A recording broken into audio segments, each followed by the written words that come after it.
Becoming Who We Are. Chapter 7. Man's main task in life is to give birth to himself, to become what he potentially is. Erich Fromm. 1. We are completely unique from everyone else. There is a very good reason why siblings who share the same DNA and are reared in the same household by the same parents each turn out completely different. It is the same reason human beings are so widely varied in their personalities and characteristics, more so than any other species of animal. The reason makes us all unique individuals. The reason is this: we have the free will and right, and most importantly, the ability to become who we are of our own choosing. 2. We are responsible for who we choose to become. Our core personality was established long before any of us came to this earth and received an imperfect body. During the human foundationalization process, we each individualized ourselves by using our free will to act and react within the physical and social environments of a perfect human world. Our primordial parents did not need to direct or guide our personal development. They ensured that the environment in which we received the foundationalization of our personality was such that the first impression, or imprint, we recorded upon our essence was one of quintessential humanity. Unlike imperfect parents who act as sculptors when they create a child, by outlining rules, goals, expectations, and a lifestyle for the child, perfect parents act as cultivators of free will. Advanced parents allow the child to develop without interfering into the experience of the child. Everything the newly created human does is the free-willed, uninhibited choice of the individual. Rearing children in this way places the responsibility and outcome of a person's human nature solely on the individual. None of us will ever be able to blame or give credit to our creators for who we become and what we do with our free agency. We are completely responsible for who we are and what we do. This is only fair in light of the fact that none of us asked to be created. If we were created only to be told what to do and had no other choice but to do it, then there would be no value or purpose in having free will. We would be no different from other animals that are created and programmed to act instinctually in specific ways in any given situation. 3. No one controls who we become. Plants, animals, and all other life forms, and every other bit of matter throughout our universe were organized with a specific purpose in mind. As explained previously, advanced human beings have always existed and have always been the ultimate overseers of everything in the universe. All matter has always existed for the benefit of the human being. Those responsible for our creation and well-being determine what all matter does and how it is organized on our behalf. The only matter advanced human beings do not control is other human beings. Therefore, the need to ensure proper humanity is consistent with a continuing universe of order. Otherwise, free will would result in chaos. Although advanced creators do not control who a free-willed human being becomes, they do limit the power that each of us has over matter and over each other according to what we choose to do with our free agency. Because all things exist for human beings, it is important to ensure that all things continue to serve human needs. One of our greatest needs is to have the ability to remain empowered as individuals who have control over our environment and ourselves. Limitations of this empowerment are in place to ensure that the exercising of our individual free will does not impede another individual from exercising theirs. 4. We were provided everything necessary to individualize according to free will. In the perfect world where we were foundationalized, there was a perpetual abundance of everything we needed to experience the ultimate human reality. Our parents did not limit in any way what we did in that world. There were plenty of resources available for everyone. Whatever we wanted to do, or whoever we wanted to become, the opportunity to do so was made available to us within the limitations set for our humanity. These limitations are all inclusive of one main consideration: what we would want others to do to us, we should do to them. To list all of the experiences we could have while living in a perfect world would fill volumes. To understand all that we could do, even all that we did do, the reader needs only to use his or her imagination. Our imagination is the subconscious reflection of our past experience in a perfect world. Whatever we can imagine to be the perfect world for us was our perfect world during our foundationalization upon an advanced planet before we came to this earth. 5. There are 3 basic humanity types. Each of us is different from every other human. We each have our own perspective and experience that works uniquely for us as individuals. This individuality creates the basis and motivation for everything that we do, and what we do defines our personal reality. It is who we are. The sum of who we are can be expressed as our humanity type, or better, the kind of person we are in relation to the universe and everyone else in it. In general, there are 3 main humanity types. 1. Those who depend on others to take care of them. 2. Those who take care of themselves. And 3. Those who serve the needs and wants of others. 6. Few of us found happiness in serving others. Our advanced parents/creators were an example of the humanity type that exclusively serves the needs of others, i.e., their children. As newly created beings, we all started out depending on others to take care of us. The role of a service-oriented parent was vital to our development, as explained above. If the parent created us for their sake, then our ability to become a unique individual would have been greatly hindered. As we grew and developed, though, we began to realize that we could take care of ourselves and our own needs by using our environment for our own benefit. Some of us enjoyed being taken care of by unselfish parents. These didn't see any reason why their creators' care over them should ever have to end. However, the majority of us were determined to serve ourselves and take advantage of our free will. We wanted to be responsible for our own happiness. We knew that our parents/creators were responsible for our happiness because it was their choice to create us. But as we developed, we made the determination that it would be of greater value to our individuality if we were responsible for our own happiness, serve ourselves. This responsibility, we felt, would make us equal to our parents/creators, even if we didn't become parents ourselves.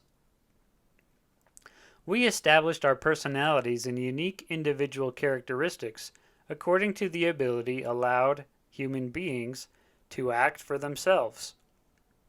We gained the knowledge and had the power to interact and manipulate our environment in any way that we desired. However, we knew that there were limitations to our power because we could not create other human beings. Although we had some reservations as to why we couldn't have all the powers and abilities of a human creator, there were nevertheless only a few of us who ultimately decided to become just like our parents and create and serve other human beings.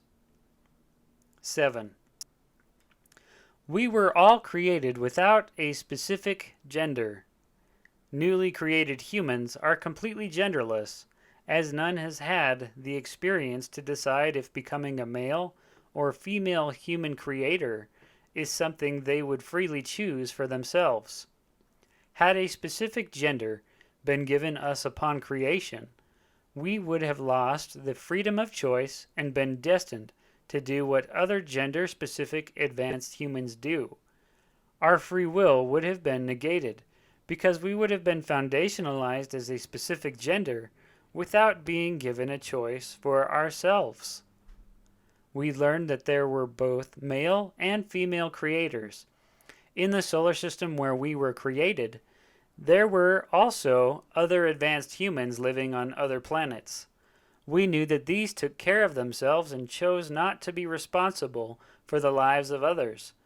They were also genderless like us, as were those humans living on other planets who had chosen to be continually served. Only those who chose to perpetuate human life and become responsible for rearing newly created life correctly possessed a specific gender. There is a difference between imperfect bodies that have gender and a perfect gendered body. A quote-unquote perfect gendered body does not have all the parts of the imperfect human sexual reproductive system. Advanced males and females only possess those parts that are responsible for providing sexual pleasure.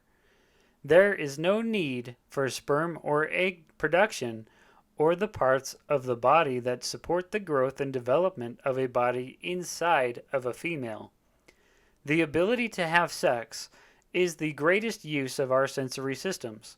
However, sex organs and the abilities associated with them have always been directly tied to the promulgation of new life. More about why this is the case in advanced human societies will be discussed in Chapter 12 on human sexuality. Small children here upon this earth recognize the difference between their roles as children and that of their parents. They also recognize the differences between the bodies of boys and girls.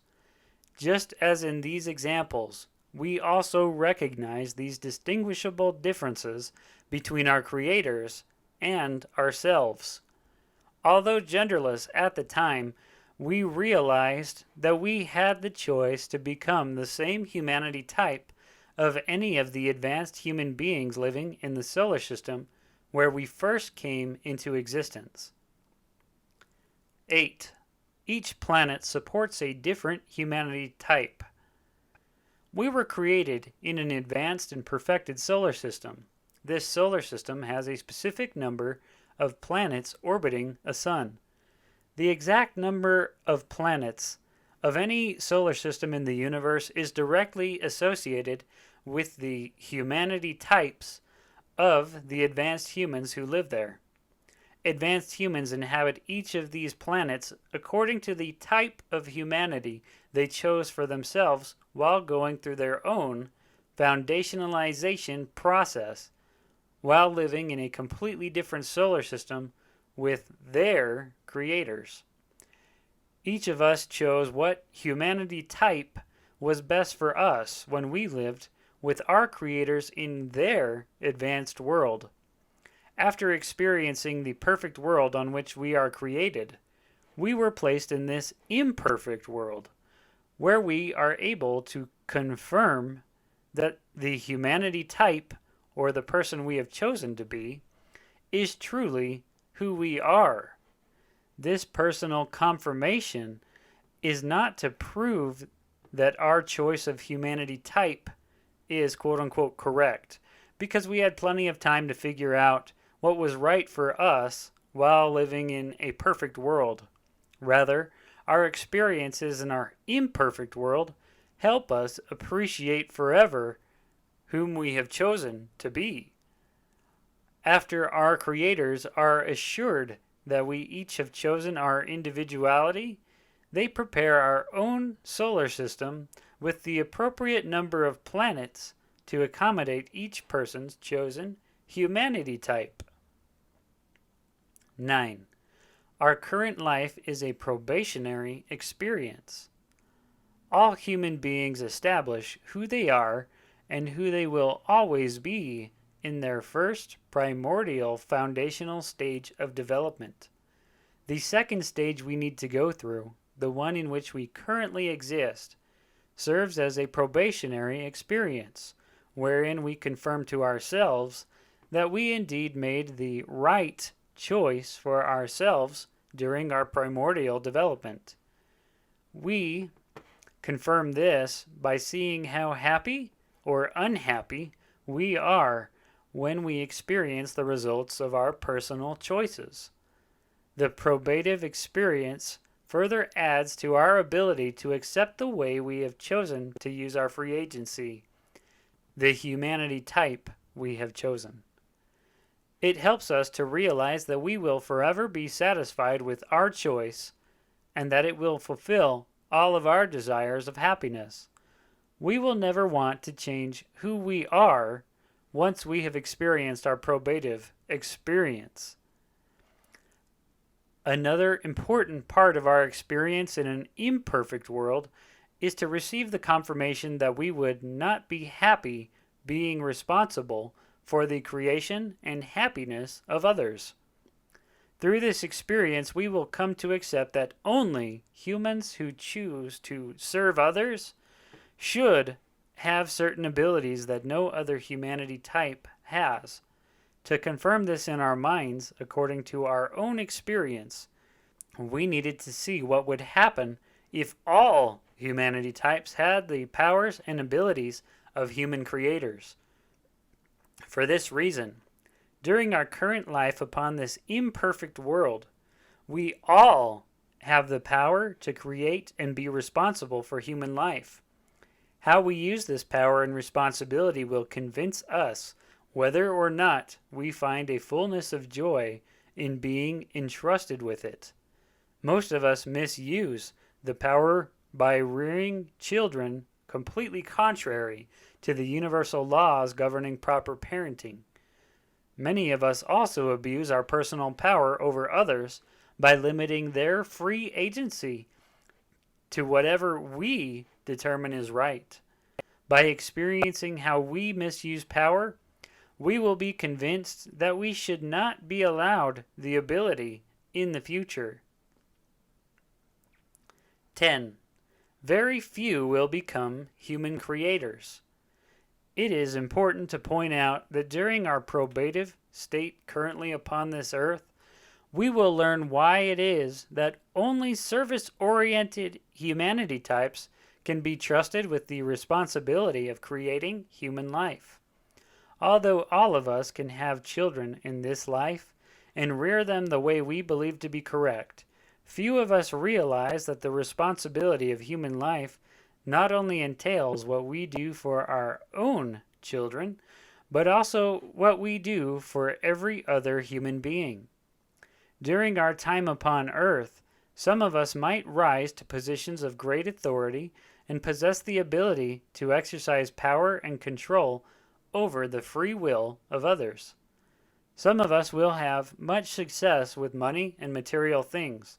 Nevertheless, few of those who wield temporary power and control over others and own and control the resources of the earth will consider the plight of the least among us.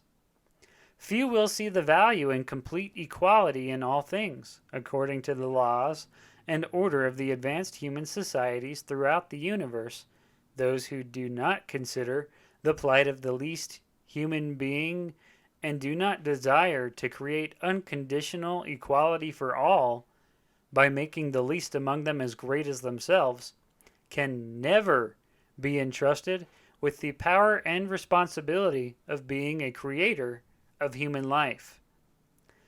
Those who are honest with themselves know whether or not the life of a stranger is as important to him or her as the life of his or her own child or quote unquote loved one. Those who have chosen the humanity type that serves themselves or that expects to be served by others feels completely comfortable with and easily justifies the inequality created by imperfect human associations, such as family and friends. However, the memories in the essence, the subconscious, of a person who has chosen to be a creator will not allow him or her to tolerate inequality in any form. The power of creation is directly connected to the promotion and sustaining of complete and unconditional equality in all things for all human beings. Thus, we are all created as humans, but very few chose to create them and be responsible for their happiness forever. We can figure out which humanity type we chose by being honest with ourselves. We can ask ourselves, with which human situations are we most comfortable while living in an imperfect world, and with which are we not? What do we do about human inequality in spite of what it might do to our own personal relationships with our family and friends? Are the lives of others just as important to us as the lives of our family and friends? If so, what are we doing to demonstrate that they are? From our experiences in an imperfect world, it is easy to see just how few creator-type humans actually exist. Nevertheless, the perfection of our Creator's plan for us is not to condemn us for being who we are. Our creators want to help us realize just how important it is to have those who receive their joy by serving others possess the ultimate powers of the universe. Thus, those of the other humanity types are allowed to be our leaders, judges, and parents here upon earth. We are experiencing what their leadership, judgments, and parenting does to a human society. 11. We cannot change the foundational core of our humanity. To understand how we individualized and chose our humanity type, we must have a better understanding of the three different types that develop during our foundationalization process. Although advanced human societies have no quantitative measures, such as time or measurement, as mortals, it helps our understanding to place a measurement on the amount of time we spent going through the process of becoming who we are when we lived in the advanced solar system of our creators. In current time measurements, we spent about 5 billion years becoming who we are. In relation to this great amount of time, the short span of a few thousand years upon our present Earth in a state of imperfection is not going to change any of our personal characteristics. We either receive happiness from being served by others, in serving ourselves, or in the service of others. No humanity type is any better or worse than any other. They are just different choices of personal behavior based on the free will to choose what makes us happy. It is impossible for any human being to change who they are after being foundationalized for such a long period of quote-unquote time.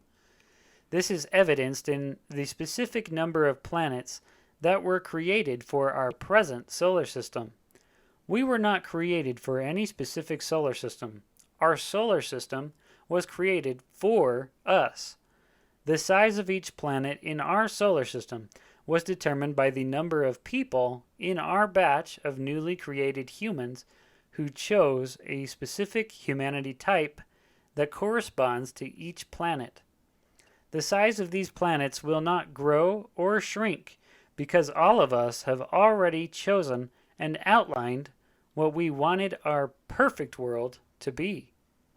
Our creators made our solar system according to our desires. 12. Solar systems and their planets are established to accommodate our humanity.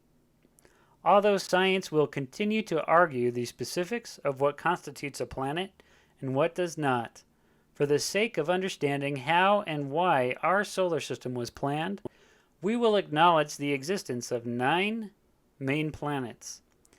These planets were designed in size to accommodate the 3 degrees of human desire, humanity types, of those who are assigned to this solar system. 13. We are distinguished by our humanity type. It is necessary to give a name to each humanity type to avoid the repetition of more lengthy definitions. Accordingly, we will use the following names for each type. Those who are served are Stellarians. Those who serve themselves, Lunarians. And those who serve others, Solarians.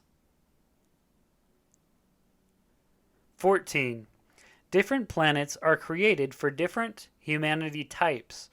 Using the current names we have given the planets of our solar system, we can categorize them to properly illustrate and give examples of the different types of human beings who will one day inhabit them, once they have been properly prepared for human life. Mercury, Solarian. 15. Mercury is for male and female couples. This planet is designed to house couples consisting of one male and one female. These humans choose to be together for one purpose only, to serve the needs of others. The male oversees the creation of new solar systems and the government administration of all new creation. He also oversees the creation of the human essence that advanced mothers put into the bodies they create, as explained previously. The female's primary role on this planet is to be an eternal mate to the male creator and to ensure that a new human being is created to become the overseer for each of the new solar systems the male creates. This particular mother does not allow free agency for the child she rears to become an overseer. She prepares the child for a specific purpose. This purpose will be covered in the next chapter when we discuss how the government of the universe is set up. However, she does have other children who are not predestined to become an overseer. Therefore, these children are allowed complete free will to do what they want and develop into whomever they desire to be. 16. Forming relationships affected by proximity. All newly created humans are genderless and have not yet decided if they want to be a male or a female. While going through the foundationalization process, people can pair up, similar to how friends do upon this earth, and choose to associate with each other throughout the process. As previously discussed, although the concept of quote-unquote love is indiscernible in a perfect world, as there are no values placed on anything, people do have the choice of with whom they wish to associate. It was impossible for us to get to know all of our newly created siblings.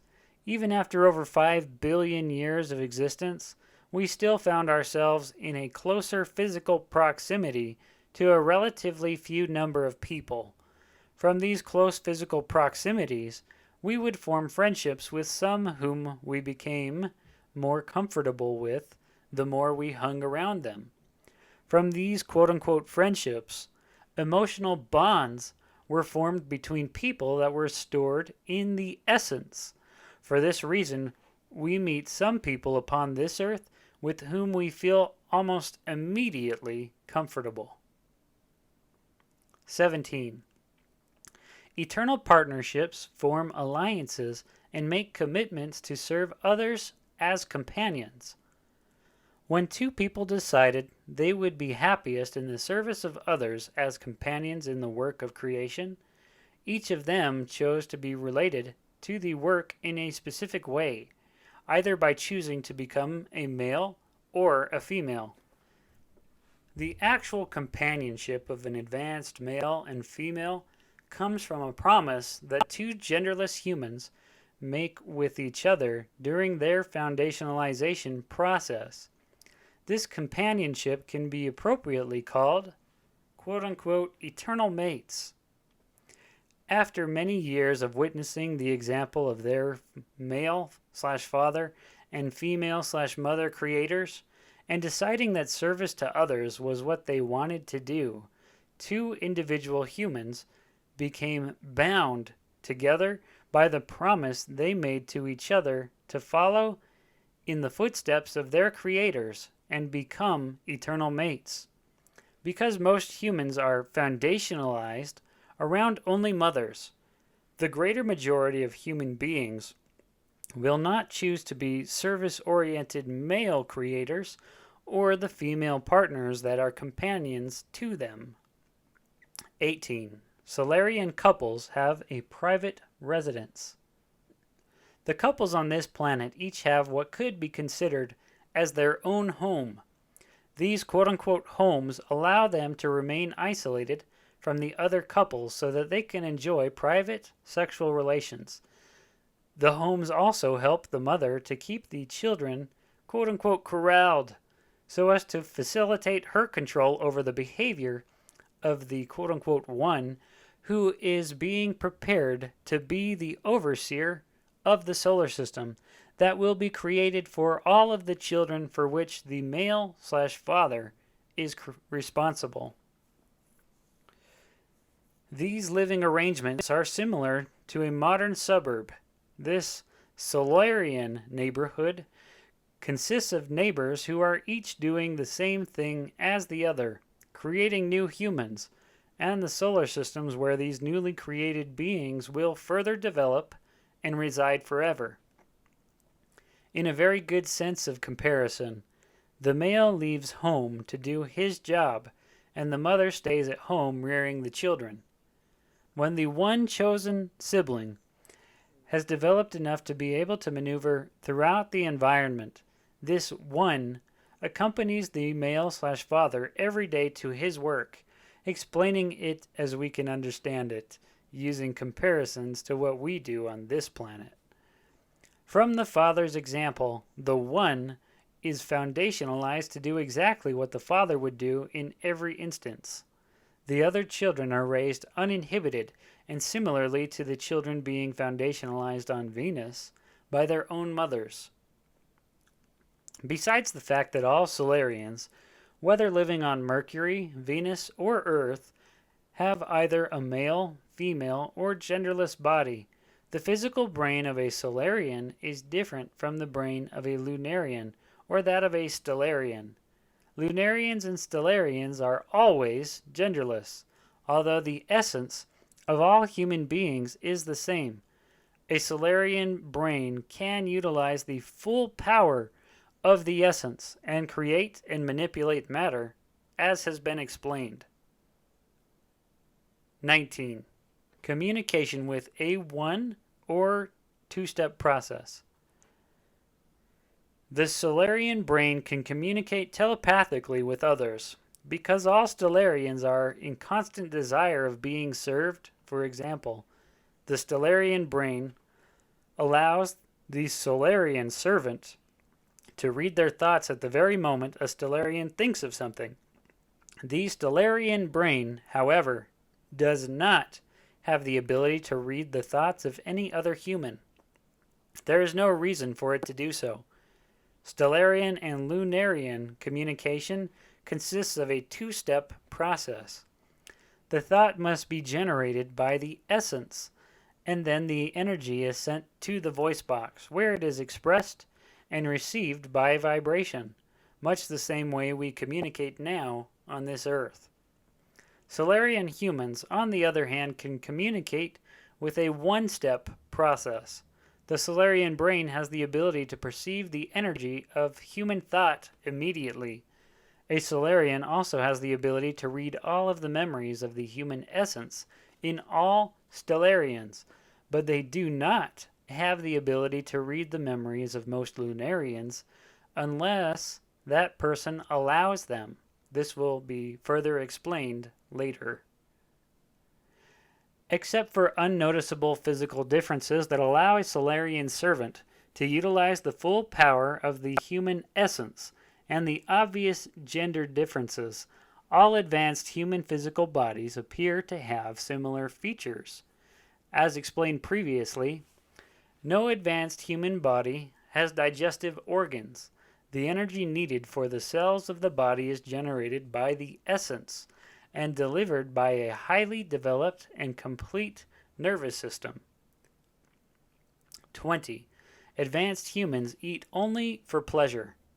When advanced humans desire to eat, which will always be purely for the pleasure of the sensation and not for sustaining energy, they put a source of pleasure into their mouth.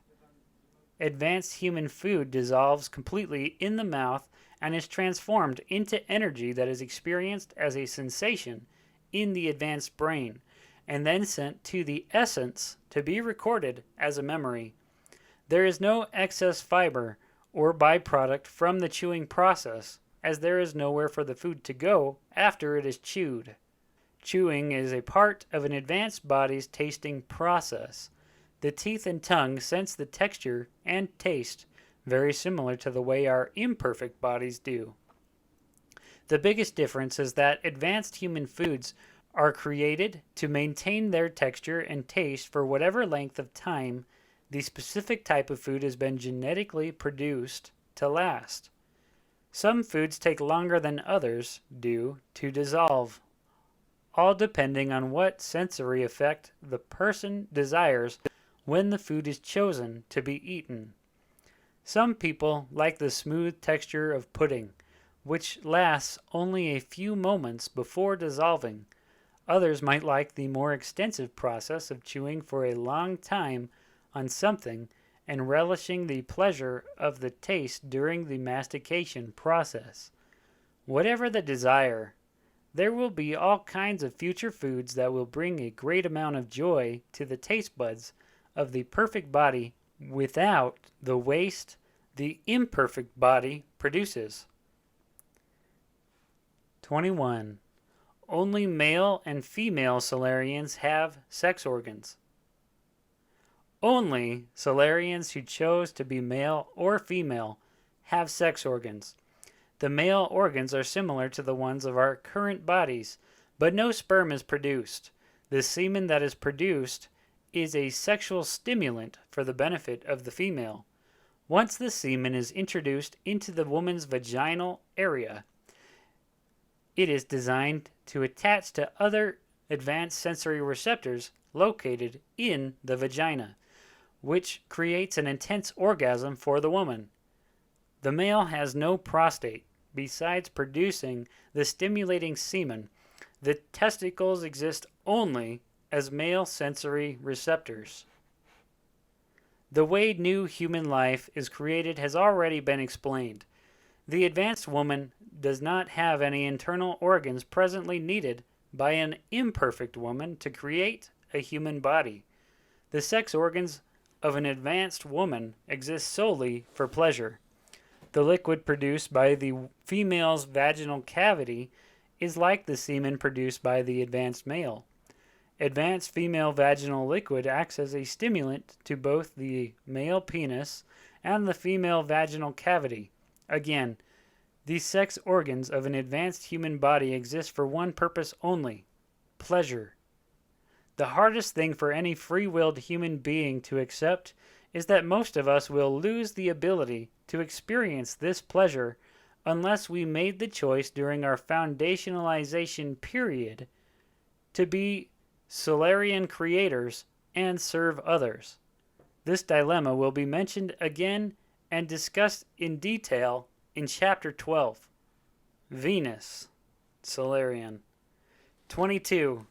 Venus mothers foundationalize the majority of newly created human beings. The majority of advanced females reside on this planet. No males live here. These are the mothers of the majority of newly created human beings. Upon this planet, the human foundationalization process takes place for most human beings. These women possess the characteristics, propensities, and skills to ensure that each newly created human being receives the correct foundational experience. 23. Structures provide privacy for mothering and sexual pleasure. It was mentioned previously that because we had no need to eat or sleep in this perfect state, there was no need to construct houses where eating and sleeping took place, which is the main purpose of individual housing units in our current world. It was also mentioned that during our foundationalization process, we were constantly engaged in exercising our free will in an open and completely equal environment. However, the structures that do exist in a perfect quote-unquote Venusian world allow each woman her own private dwelling place. This allows her privacy to enjoy being a mother, as well as having a private place to exercise the right of a female to experience personal sexual pleasure. These dwelling places are similar to each other, but each is constructed according to the individual designs of the woman. The exterior and interior decors are as individual as each mother.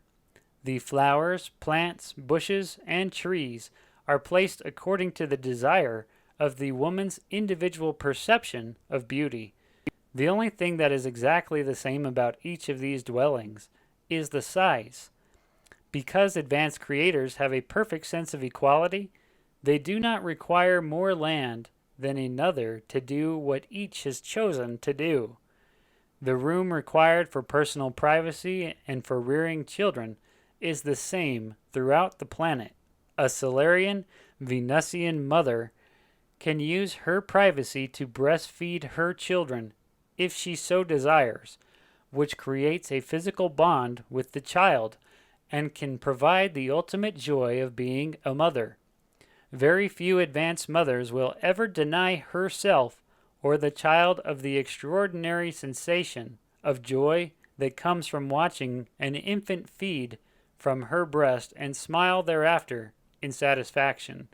She uses this private location and time with a child to teach it away from others when the need for personal and intimate instruction is necessary.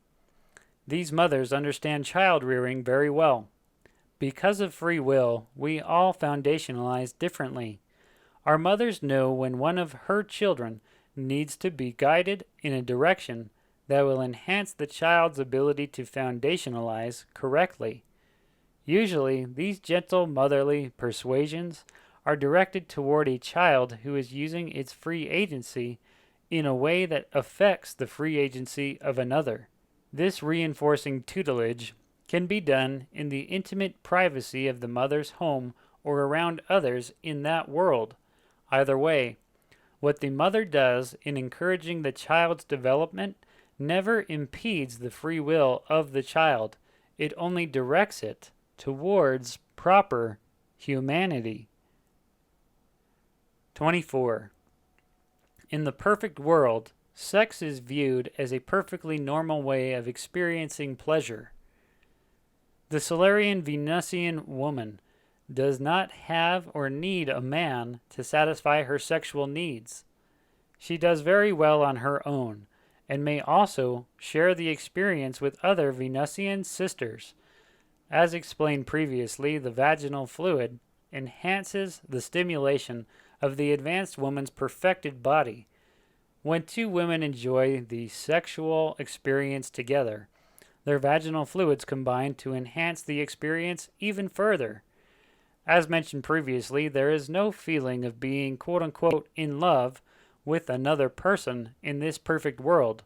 Therefore, there is no negative emotion of jealousy or possessiveness associated with love and sex as there are currently in our imperfect world.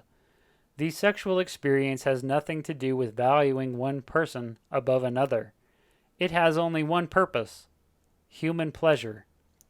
Because most of us were reared around Venus mothers, and the experience of our primordial childhood is embedded in our essence, it is no wonder that current female homosexual relationships appear more natural and acceptable to our imperfect senses. In fact, most mortal men prefer to see two women engaged in sexual contact and generally are greatly aroused by the act. In addition, the woman's breast adds to a mortal male's arousal because of the effect that the stored energy in the essence, in the form of memories of primordial breastfeeding, has on the male imperfect body. This natural attraction to breasts was established long before any of us were born into this imperfect world, where our natures have been changed from viewing sex as a perfectly normal way for a human being to enjoy a fullness of sensory stimulation and satiation, into a possessive, secret, and quote-unquote immoral act. 25. Children individualize by learning, growing, and enjoying life and exercising free will. A Venus-type world is set up to provide the perfect educational environment for newly created children. The children experience the ultimate beauty and perfection in all there is about being a free-willed human. They learn individualization by seeing the different styles of homes where their mothers reside, and also from visiting other planets where different types of people live. They live in a neighborhood of sorts where Solarian mothers express individuality for a common purpose. With other mothers and their children, people on this planet congregate in parks and forests, beaches and sand dunes, and around oceans, lakes, and streams. While in their infant stage, mothers outline proper and constructive experiences for the children. Once the child has learned to control its body in relation to the surrounding environment, the child ventures off by itself and learns about the many wonderful things that are available to a human being. These children can also visit the other planets in their particular solar system and see how other people experience life. 26. Lunarians and Stellarians enjoy the presence of developing children. Because all advanced human beings, regardless of humanity type, would never harm or disrupt the foundationalization process of a developing human being, the Lunarians and Stellarians welcome all children and enjoy a child's presence on their worlds. The childlike curiosity of each newly created being adds to the joy of other non-creator advanced humans. Each visit by a foundationalizing child brings to an advanced human non-creator a perfect recollection of their own foundationalization process and the stages of development they each went through to arrive at an understanding of what they wanted out of life. These non-creators answer the children's inquisitive questions and explain their own situation and give their opinion and perception of why they chose the humanity type that they did over the others. These planetary quote-unquote neighborhoods aid greatly in the child's ability to determine what type of world and happiness they will eventually choose for themselves. 27. Virtual quote-unquote time travel is possible with advanced technology. By means of advanced video capabilities, the child also has the ability to view in real time any planet in any other part of the universe where people are going through their second stage of development, immortality. they can tune in to any planet that is going through the period of early human development, circa before 5000 BCE, for example, to the later developmental stages of the 21st centuries CE. Although quote-unquote time travel is impossible, it can become an accepted reality in the sense that one can place oneself in any period of human history and vicariously experience the effects and outcome of these eras. And, although one's physical body cannot travel in time backwards or forwards in relation to one's own experience, with the advanced technology available to them, it is possible for foundationalizing humans to quote-unquote virtually travel to a world where others are experiencing many different quote-unquote time periods. So, in essence, pun intended, developing human beings, or any other advanced human, can travel throughout quote-unquote time anywhere in the universe. Because the solar system where we were foundationalized consists of the ultimate and perfect human worlds, we are essentially headed, quote-unquote, back to our future. Hence, we have already lived in our future and create our past with each new experience on this earth. Although somewhat confusing to our time-based mortal brain, to a perfect human brain, it makes complete sense. A human being can only live in the present of one's own experiences. There is no going back to the past or visiting a future that hasn't occurred yet. Once the moment has passed, nothing can be changed in what was experienced in a moment in the past. The quote-unquote moment can, however, be relived by the power and ability of the memory capabilities of the essence. Only in this way can we revisit our past, but upon doing so, we cannot change or affect what has already occurred.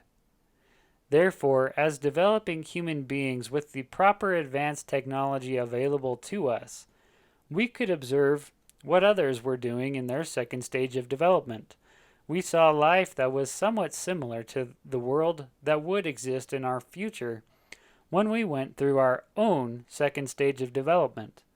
Although their imperfect worlds were different from our own future world, where we are now experiencing imperfection, there are always very similar developments and experiences. This is because human nature is similar no matter where it is found in the universe. Because newly created beings do not have a past, they perceive the year 5000 BCE on another less advanced planet as their possible future. They also view their current perfect life as where they want to end up, the future. Because that is how they were foundationalized. They know no other way to become balanced and experience happiness. 28. We cannot understand quote-unquote happiness without the opposite comparative experience. Quote-unquote happiness is actually unknown to newly created human beings. Because everything they experience is perfect, they have no perception of what happiness is and what it is not. They do not know what is bad or what is good, or what is too much heat or too much cold. They do not know or appreciate their perfect situation. The physical sensations they experience are not quote-unquote pleasurable. They are just how things are and have always been. Even the ability of their creators/parents to experience a sexual stimulation of their gendered bodies means nothing more to a newly created human than how things are and have always been. Although the actual act of sex is not observed among their advanced parents, genderless children become aware of the physical joy experienced by their parents through sex. They do not understand, however, why a gendered human being reacts to the stimulation the way that they do. Although they do not observe their creators/parents in the act, advanced children are aware that the mortal humans in other less advanced worlds, who they can see constantly engaged in or thinking about sex, seem to get a tremendous amount of physical pleasure from it. To children, the act of sex is nothing more than a physical act that they do not understand. So that they do understand, and so that they learn to appreciate and benefit from the perfect human body and world, even all of its ultimate sensory fulfillments, the newly created human beings must be placed in a world where everything is the opposite of what they have experienced up to this point in their development. This includes all of the effects of sex, both negative and positive.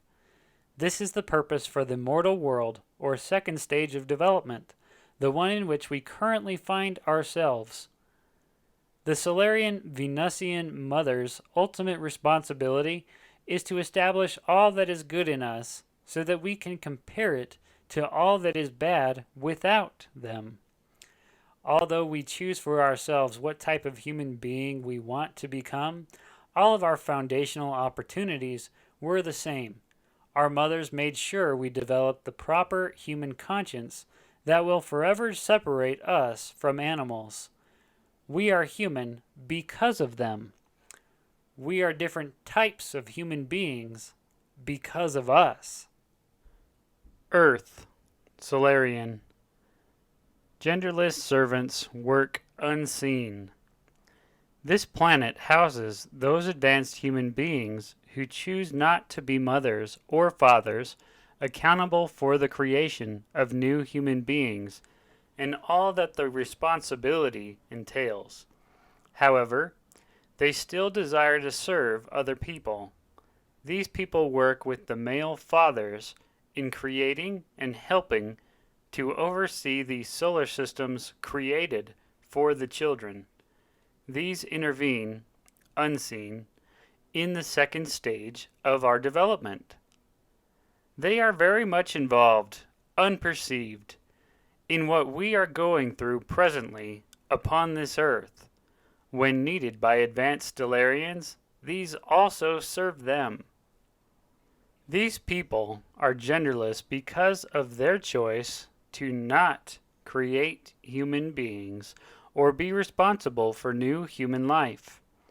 This planet acts as their home base, from which they are sent throughout the universe to help in the creation of new solar systems. Again, these are servants who work alongside the male creator and are readily available to assist in overseeing the mortal, imperfect worlds the Father creates for his newly created children. At a moment's notice, these Solarians have the technology and ability to go to the planet to which they are assigned and thereon interact, unseen, with humans as the need arises. However, for the most part, their interactions with other worlds are achieved through the highly advanced technology available to them on their home planet. Although the technology is much more advanced, these beings act similarly to a person who sits in front of a security screen monitor and observes all activity taking place in their assigned areas. They monitor all situations occurring upon the Earths where other humans are going through their mortal experience. With their advanced technology and knowledge, they can see and hear anything that occurs at any time, anywhere, upon the worlds they monitor, which currently includes our planet Earth. And just as a security camera records the events that occur within the scope of its viewfinder, all actions on every Earth-like planet are recorded. All of the actions of every human being going through their second stage of development in less advanced worlds are viewed and recorded. 30. Our advanced quote-unquote guidance counselors monitor our mortal world. These advanced beings ensure that things are carried out according to the will of the Father, who created the solar system and the Earth-like planet on which the human beings he is responsible for are placed. They have the power to place an essence in a particular situation during mortality that will aid in the development of the individual human being. Before any of us were sent to our quote-unquote Earth, we counseled with these monitors/guidance counselors who sat down with each of us and helped map out what each of us wanted or needed to do to fulfill the purpose for going through our second stage of development in an imperfect world. And what was this purpose? To learn through our own experience the benefits of our particular humanity type. For example, giving a hypothetical explanation. When human AB 6165 is ready for its second stage of development, the individual counsels with these advanced human servants and maps out its life according to what that person wants to do and expects to gain from the experience. As we've discussed, before we came to our current world, each of us chose which humanity type we wanted to be. We had eons of time to make the decision after weighing all of the options and observing the actions of others. Regardless, based on our personal desires, we counseled with a Solarian advanced servant on what would be the best way for us to get the most benefit out of our mortality and further our progression into our eventual Solarian, Lunarian, or Stellarian lifestyle. They helped us map out our desires based on what they knew from their perfected experience would be best for us. These decisions were then recorded and placed on file under our quote-unquote tag. As we go throughout our existence in our current state upon this earth, our advanced quote-unquote guidance counselors ensure that we gain from the experience exactly what we expected and desired. They do this by monitoring what is continually being recorded and filed under each of our individual quote-unquote tags. These advanced human beings can see, monitor, and record everything that happens to each of us individually as we live on our world. They are concerned with everything that happens to us during our second stage of development. 31. Solarians understand their specific responsibilities in our development. In contrast, the Solarian women who reside on Mercury and Venus are only involved in our first stage of development, or our foundationalization stage. And the creator males who reside on Mercury are responsible for both stages. All Solarian people understand the correct recipe for human foundationalization and development found in what can be referred to as the quote-unquote Book of Life. They understand the order of the universe and of all the matter found therein. They know their specific roles in making sure, 1, that the universe continues to exist as it always has, and 2, that human beings continue to benefit from their existence in it. Solarian advanced human beings are our servants. They do only what we want them to do, ensuring that we realize the reason why we were created in the first place. To experience happiness through the use of our free will. Mars, Lunarian. 32. Close-knit friends enjoy commonality and interaction with each other. This is the first of 3 planets designed to house those who have no desire to be responsible for others, but who wish only to take care of and be responsible for themselves. During the foundationalization stage, many human beings became close friends and acquaintances. This planet is for those of us who wish to live in close-knit communities of friends and relations. Although these people maintain their distinct independence, they are happiest being directly connected with others who share their same desires of happiness. This is the closest planet that could be compared to a communal living arrangement outside of a Solarian society. The people do not create fences or borders around individual parcels of land, but all people have everything in common. What is owned by one is owned and enjoyed by all. The societies on this planet are very similar to the society of the mothers on Venus, the biggest difference being that these people are not responsible for anyone but themselves. This planet is much smaller than the Jupiter and Saturn-sized planets, which accommodate other Lunarian individuals. This is because the people here enjoy constant interaction with each other. They gain happiness in sharing each other's experiences. They have the technology and ability to create their own space and environment according to each individual's wants, but do not mind if others come into their space uninvited.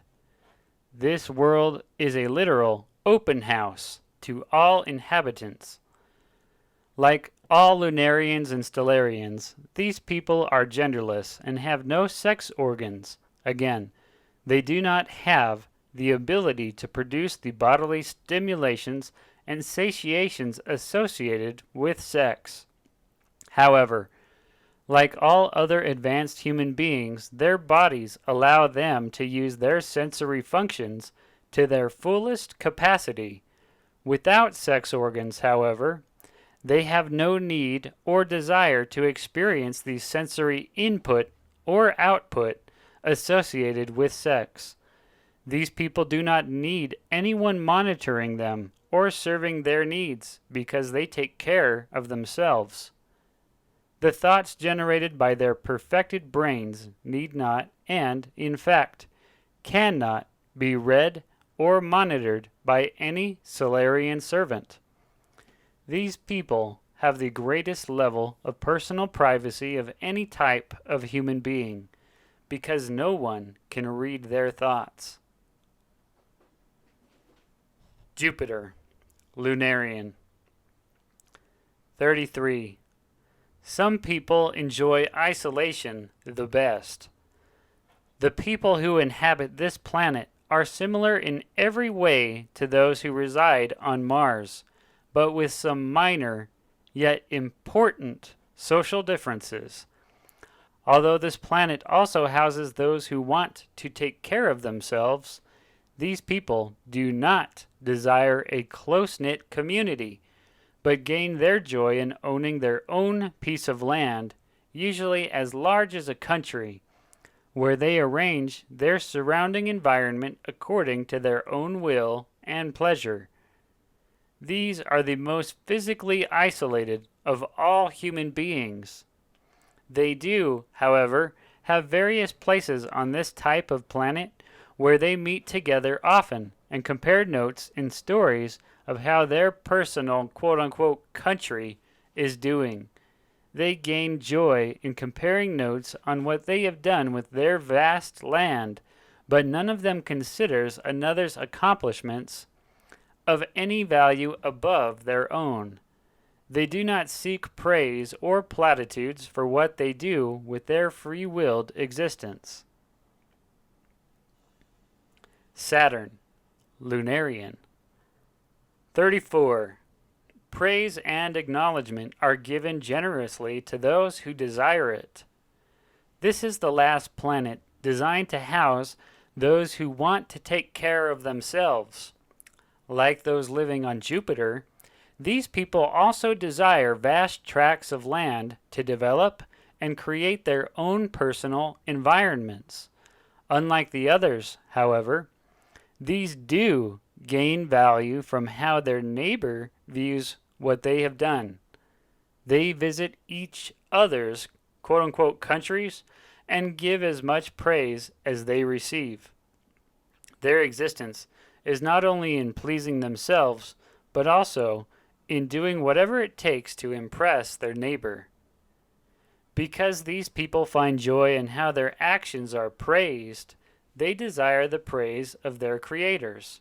Therefore, there is a slight difference between their physical bodies and those of the other Lunarian people. This difference exists in order to facilitate their thoughts being monitored by the Solarian individuals who live on the Earth-like planets who serve others' needs. These people like to accomplish personal feats and achievements and appreciate acknowledgement and praise for what they have done. Knowing this, Solarian servants, usually, but not always from Earth, can visit these Lunarians in their world and express their sincere interest in what these type of Lunarians have accomplished. For the most part, it is to this world where the advanced mothers take the developing children on quote-unquote field trips to experience a Lunarian environment. The people living on Saturn enjoy the interaction they receive from the foundationalizing children, especially when one of the children says, "I want my world to look just like yours someday." Uranus, Stellarian. 35. Anything we desire, we can have. This planet is the first of 3 designed to house those who want others to serve them. These types of Stellarian people are limited in what they can do with their own environment because they have no desire to cultivate or maintain their own world. This type of person takes full advantage of having been created to have joy, a guarantee granted to all of us by our creators. They have the attitude that everything that exists does so for them personally, which, in this world as well as in all others, is an entirely appropriate attitude to have. The most important thing to these types of people is how well they are served by their environment. They are served mainly by those who reside upon the planet Earth, as described above, as well as by non-human androids, for want of a better word, to describe the advanced human-like machines that will serve all of their needs. Anything they want, they get, simply by desiring it. They do nothing for themselves. They live to enjoy all the physical pleasures, except sex, of being human. Because of these desires, Stellarians and their planets are monitored by Solarians much the same way these quote-unquote monitors oversee less advanced, imperfect worlds. The Stellarian physical body is like the Lunarians residing on Saturn. They are genderless, and their minds are an open book to any Solarian person. They are comfortable with the fact that those who serve them have access to all of their thoughts and desires, so that these servants can give them everything they need and want. On this first of 3 Stellarian planets, the people do desire to have their own home and environment created for them and still be separate from others, but they also enjoy the companionship of close friends and the associations they develop during their foundational stage. They live similarly to, but without the pretentious attitudes of the extremely wealthy people in our current world. They enjoy parties and gatherings where servants attend to their needs, while their associations with other free-willed beings like themselves bring them happiness. They enjoy other people as long as their own needs are taken care of. It is to this planet that the quote-unquote foundationalization field trips for newly developing humans are usually taken to experience a Stellarian existence. As we've discussed, once left to themselves, developing humans can travel to any planet within the solar system in which they were created in order to learn about how other people are enjoying their different human experiences. The people of this planet enjoy the children's presence, but they are also glad that their mothers can take them back to Venus or Mercury after the visit.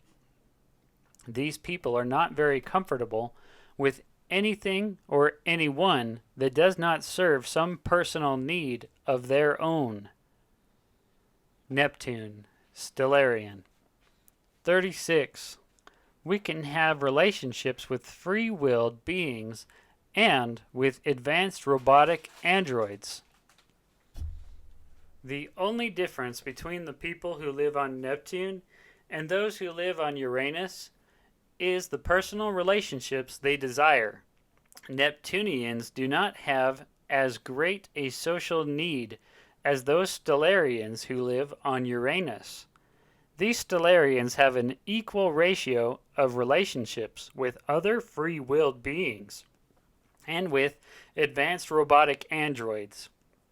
They get just as much joy out of an android type of being that is programmed to be their friend and do what they are programmed to do as they do from being around free-willed beings who choose to be their friend.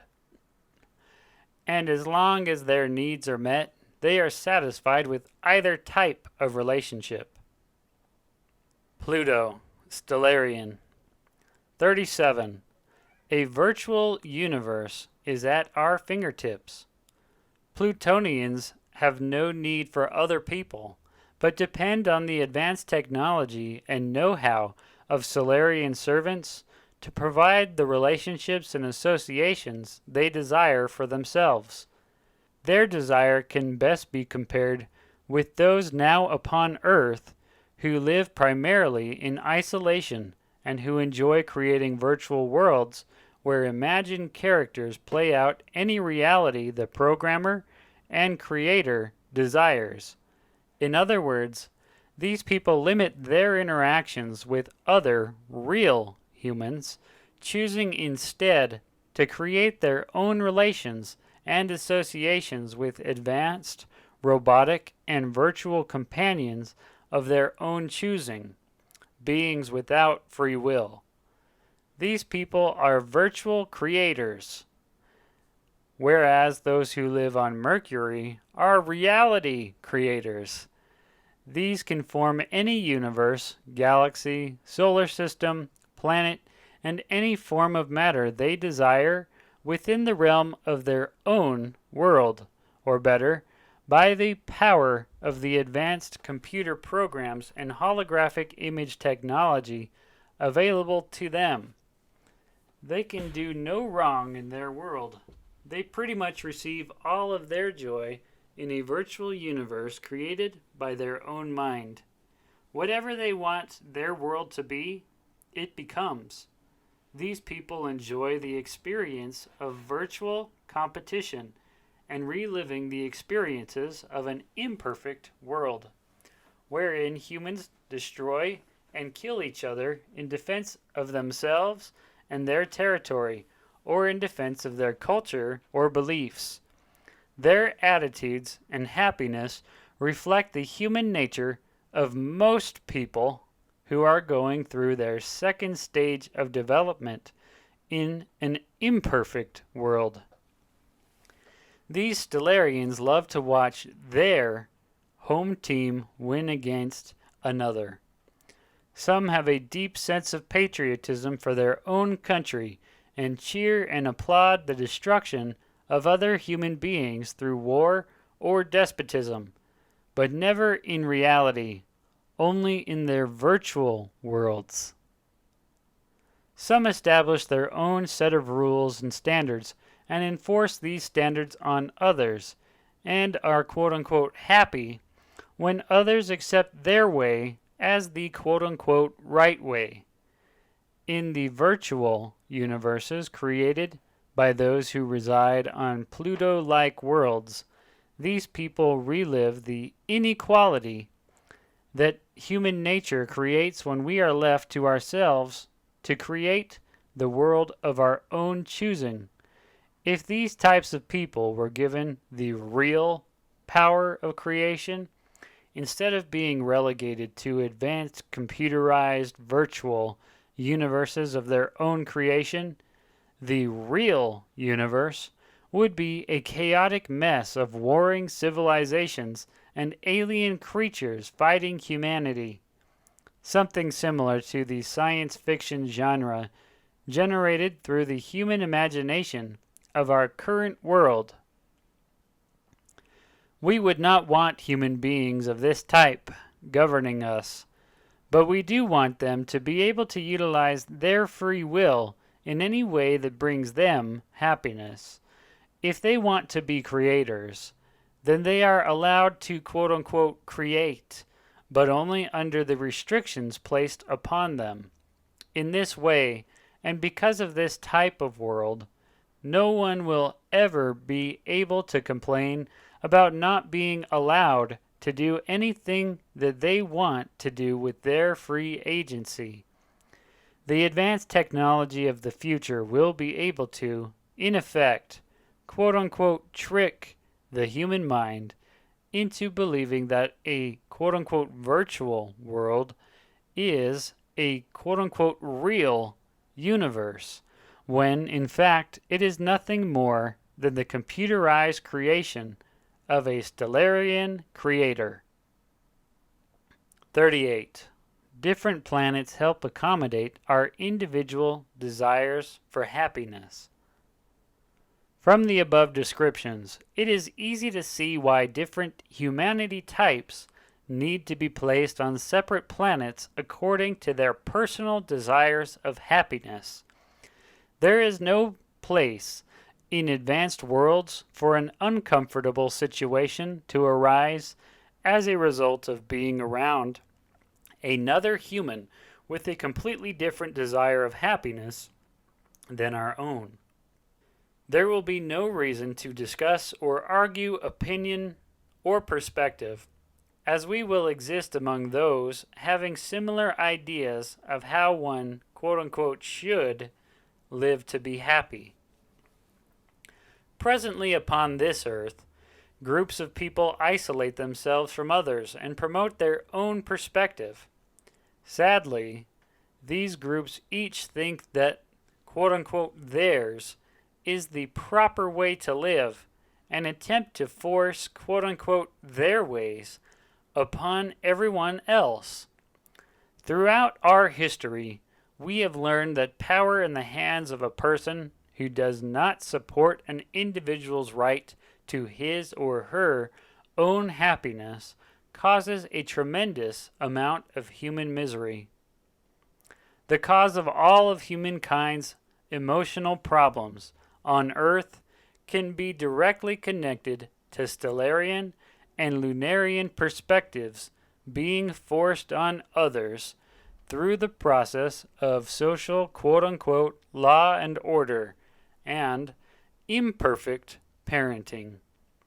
Solarians would never consider their opinion quote-unquote right, but would allow and protect the unconditional right of each person to live as he or she so chooses. 39.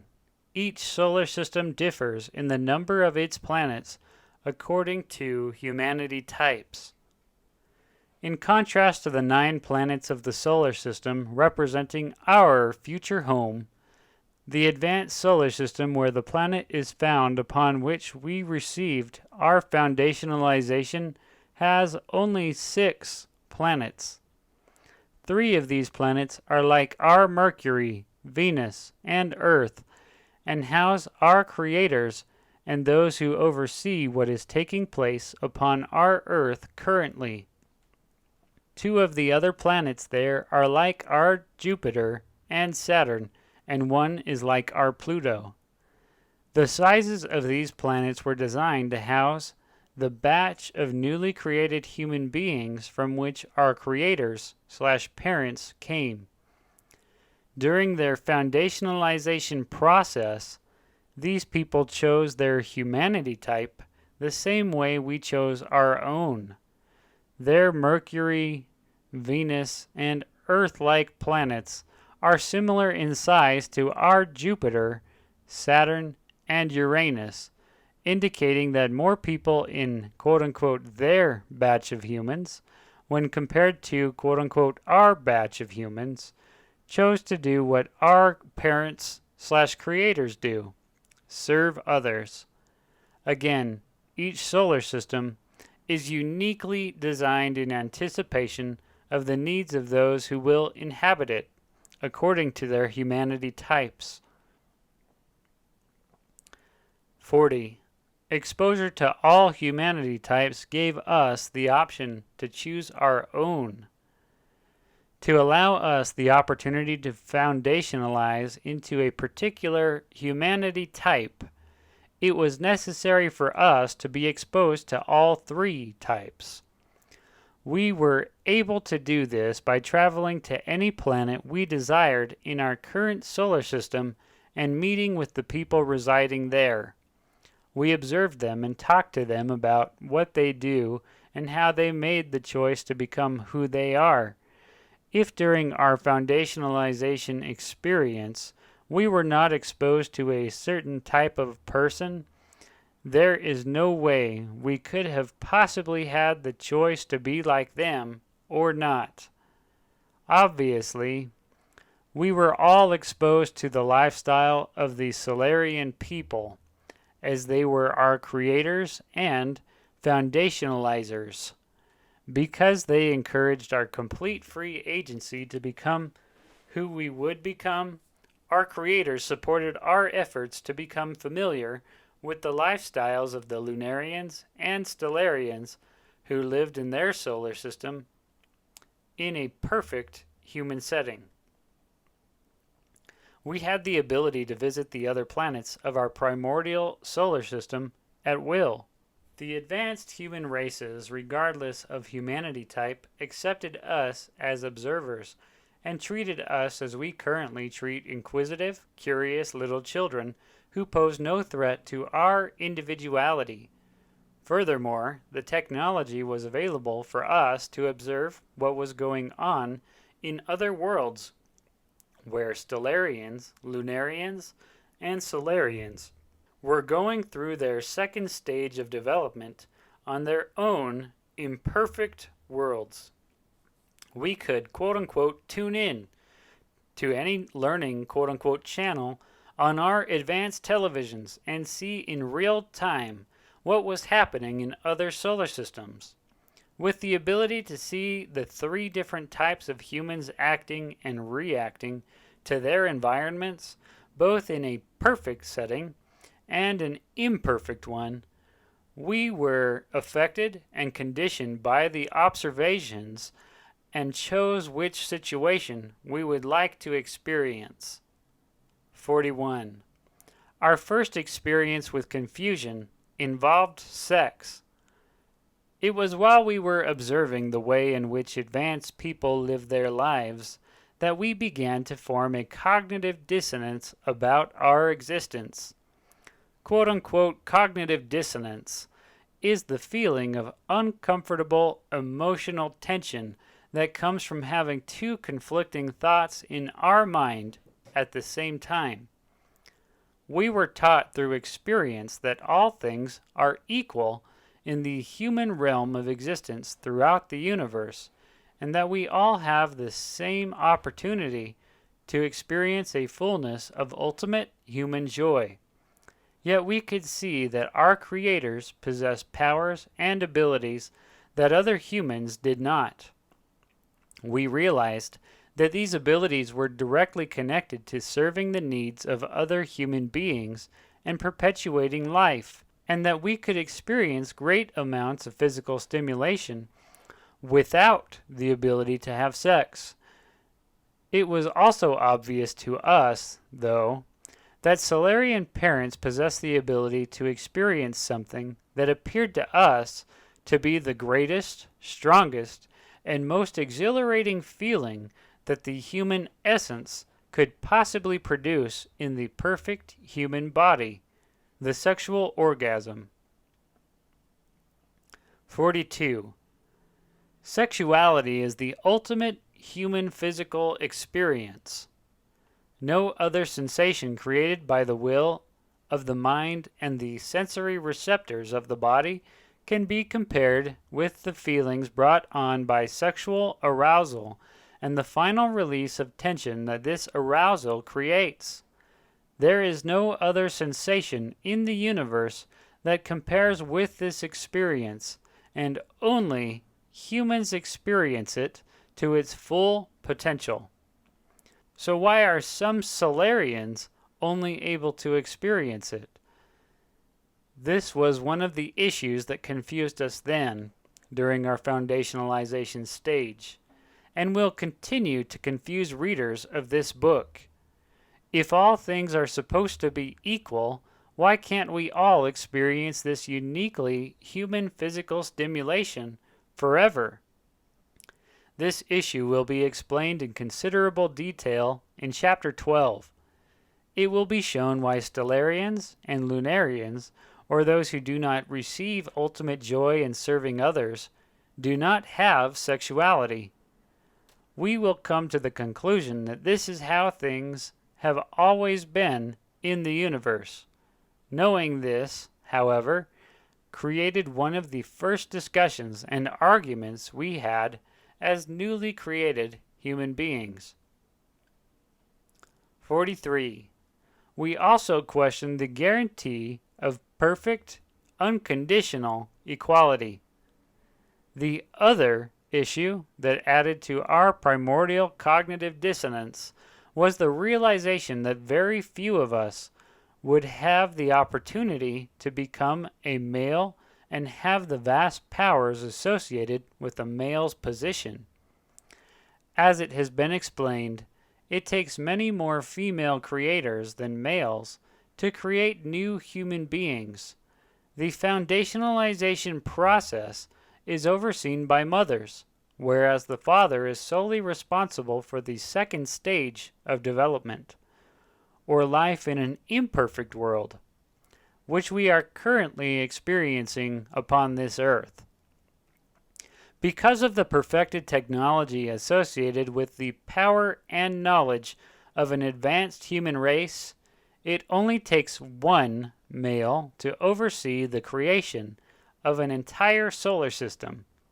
However, it takes many females to create the children and oversee their individualization during the foundationalization process.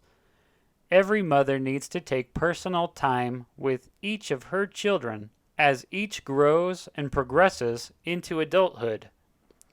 Because few males are needed, most newly created humans are not exposed to advanced males.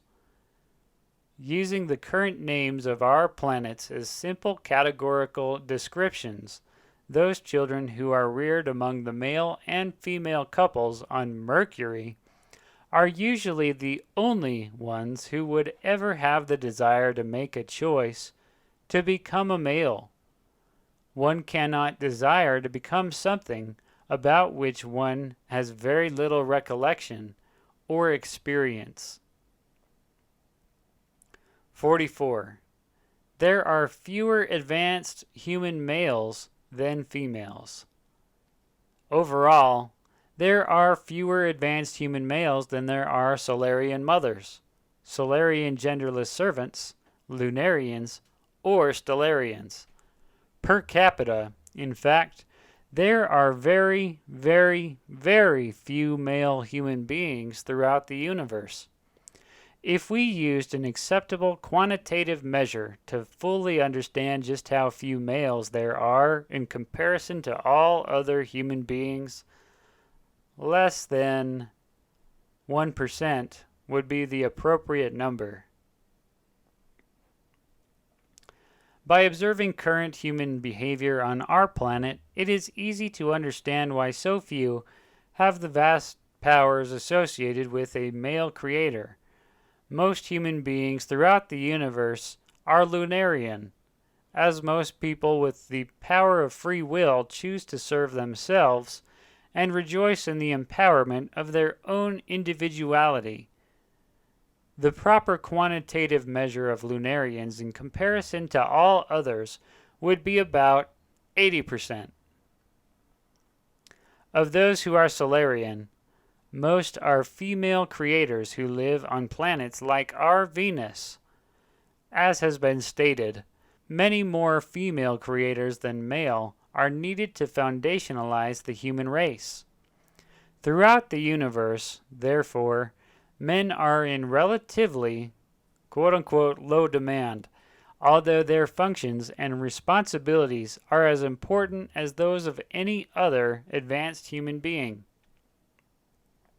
Summary.